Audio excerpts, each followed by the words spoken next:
apa kabar? Saatnya Anda menyimak berita Makassar bersama saya Tabita Putri. Sejumlah berita menarik akan kami sajikan untuk Anda. Berikut 3 berita utama hari ini. 5 kawanan terlibat pencurian hewan ternak di Takalar berhasil diringkus polisi. Seorang pemuda di Makassar menjadi korban penikaman, pelaku masih diburu polisi. Setelah 4 bulan melonjak, harga sejumlah bahan pokok di Pasar Lakesi Kota Parepare kini kembali normal.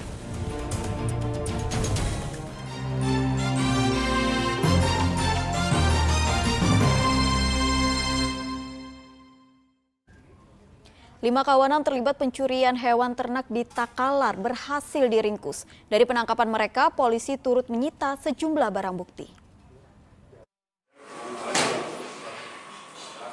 Kasus pencurian ternak kerbau dan sapi di Takalar yang meresahkan warga berhasil terungkap. Polisi meringkus 5 kawanan pencurian hewan ternak meliputi 2 eksekutor pencuri serta 3 penada hasil curian. Dari penangkapan mereka, turut disita barang bukti uang tunai, tanduk kerbau, dan 1 motor lengkap dengan kuncinya. Modus komplotan ini, hewan ternak dipotong kemudian dagingnya dijual ke Makassar.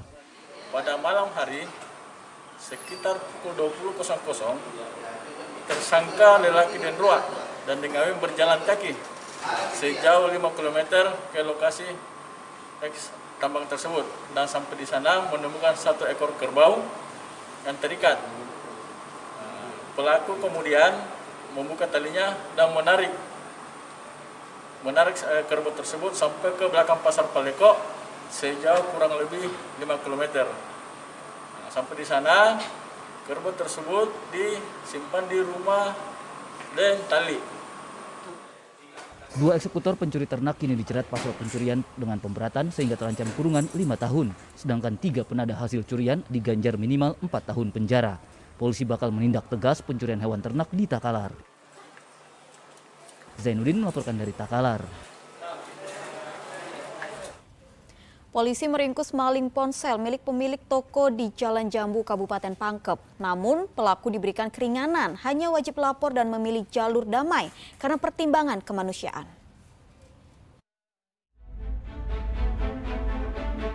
Dari rekaman CCTV tampak pelaku pura-pura mencari pakaian di sebuah toko Jalan Jambu, Kabupaten Pangkep. Begitu kondisi lengah, pelaku mencuri ponsel milik anak pemilik toko di meja kasir, kemudian melarikan diri. Pelaku beraksi seorang diri menggunakan helm untuk menutupi wajahnya dari sorotan CCTV. Beberapa hari berselang, pelaku ditangkap polisi berdasarkan laporan korban. Namun tidak lama setelah penyelidikan, korban mencabut laporan dengan pertimbangan kemanusiaan dan memilih jalur damai dengan pelaku, hingga akhirnya diberikan keringanan melalui keadilan restoratif atau restoratif justice. Keadilan restoratif merupakan penyelesaian perkara pidana lebih humanis melalui mediasi. Dari pemeriksaan polisi, pelaku menjadi tulang punggung keluarga yang menafkahi 3 anak setelah suaminya meninggal sejak tahun 2020. Kami utamakan daripada pencabutan laporan korban ini karena mungkin mengingat dari kondisi sosialnya tersangka ini punya 3 orang anak. Yang paling bungsu itu umur 2 bulan. Ya.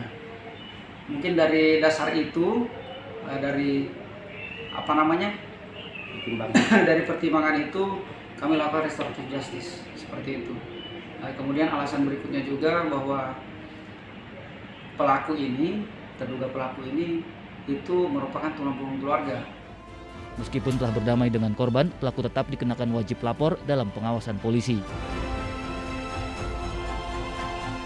Andi Muhammad Sardi melaporkan dari Kabupaten Pangkep.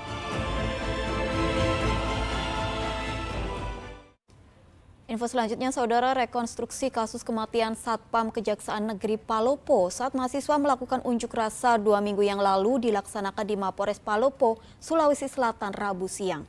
Dalam rekonstruksi ini, para pelaku melakukan 14 adegan untuk mencocokkan pengakuan mereka saat pemeriksaan, termasuk beberapa pengakuan mereka sebelumnya yang mulai berubah.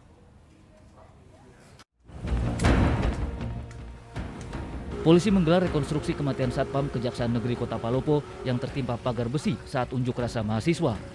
14 adegan diperagakan untuk mengetahui motif serta posisi para tersangka. Dalam rekonstruksi sempat terjadi perdebatan antara penyidik dan para tersangka sebab keterangan para tersangka mulai berubah.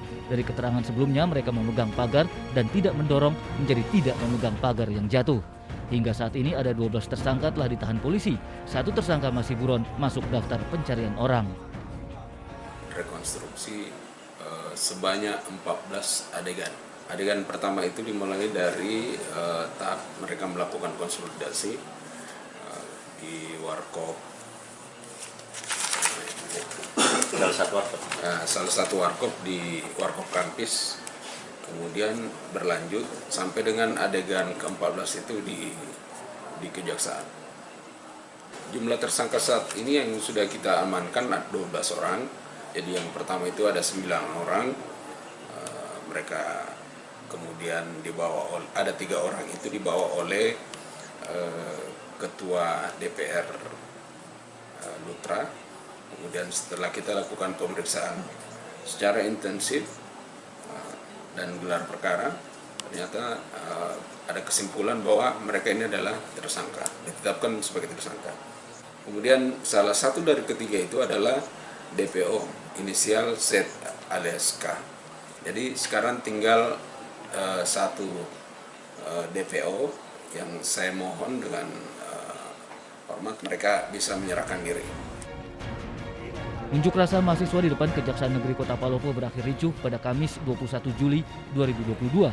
Para pengunjuk rasa yang memaksa masuk gedung Kejaksaan Negeri Palopo berupaya dihalangi para satpam dengan cara menutup pintu pagar. Mahasiswa mendobrak pintu pagar hingga rubuh. Akibatnya 2 satpam yang berjaga tertimpa pintu pagar besi sehingga harus dibawa ke rumah sakit. Abdul Aziz, salah satu satpam, tewas meskipun sempat mendapatkan perawatan medis, sedangkan 1 satpam dirawat intensif. Para mahasiswa berunjuk rasa menuntut Kepala Kejaksaan Negeri Palopo Agus Trianto dicopot karena diklaim tidak mampu menyelesaikan sejumlah kasus korupsi di Palopo. Wahyudi Baso melaporkan dari Kota Palopo. Seorang pemuda di Makassar menjadi korban penikaman orang tidak dikenal. Hingga kini polisi masih memburu pelaku sekaligus menyelidiki motif penikaman. Seorang pemuda terkapar bersimbah darah di depan toilet stasiun pengisian bahan bakar atau SPBU Jalan Andi Pangeran Petarani, Kota Makassar. Korban mengalami luka tikam parah pada leher. Usai menerima laporan, polisi segera tiba di lokasi kemudian membawa korban ke Rumah Sakit Bayangkara Makassar agar mendapat perawatan intensif. Pria berumur 21 tahun itu ditikam orang tidak dikenal dalam perjalanan pulang ke rumah. Hingga kini, polisi masih memburu pelaku sekaligus menyelidiki motif penikaman. Ada tisu lehernya, leher sebelah mana itu, kanan kiri? Kiri. Oh kiri ini. Saya lihat waktu dia datang, ketemu saja langsung di dalam kamar. Tapi memang dia dari luar atau memang kejadiannya di sini? Di luar, katanya di Abdesir. Di Abdesir? Oh baru dia masuk di sini? Oh. Siapa yang bilang tidak? Dia dari Abdesir, siapa yang bilang? Itu pasti dia yang bilang. Dia dari Abdesir dia ditikam. Royong katanya. Royong dia di sana. Oh. Tapi dia ke sini naik motor atau ada yang bonceng? Nah, jalan dia. Wih, masa dari Abdesir jalan? Ya. Sendiri katanya.